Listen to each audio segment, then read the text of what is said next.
எல்லாம் சிறுவை வெட்டிக்கணும். இங்கே பாருங்கள், இந்த மாதிரி வெட்டிக்கணும். அதுக்கப்புறம் இந்த மாதிரி தண்ணியில், சுத்தமான தண்ணி இது, நீங்கள் பார்த்தீங்கன்னா உங்களுக்கே தெரியும். இந்த சுத்தமான தண்ணியில் நல்லா அலசிக்கணும்.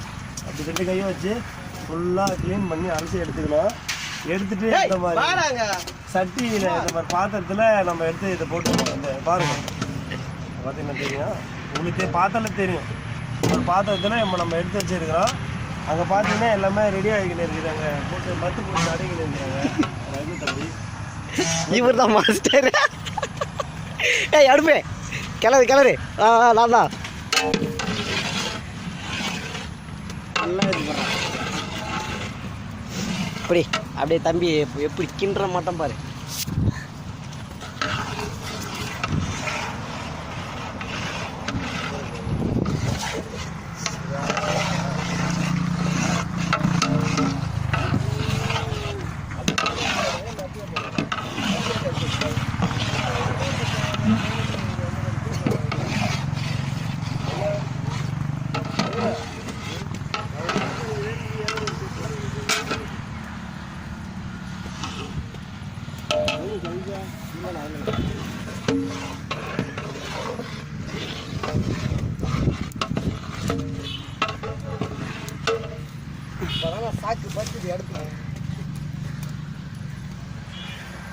ஏன்னா அடுப்பாண்ட நாங்கள் ஒதுக்குறோம்.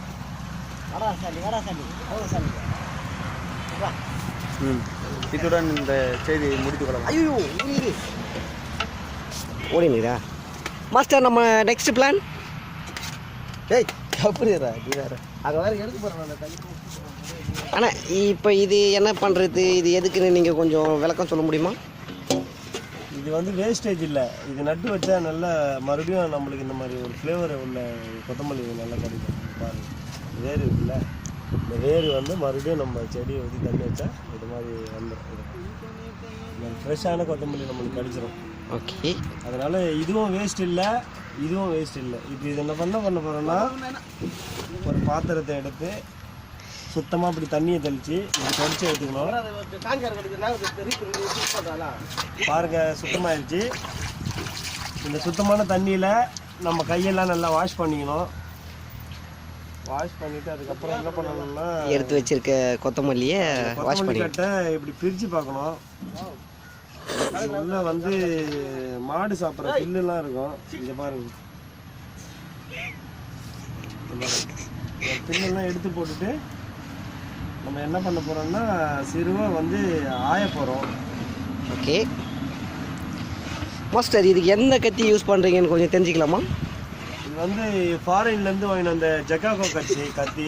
இந்த பாருங்கள், கழுவி காட்டுறேன் உங்களுக்காக. பாருங்கள்,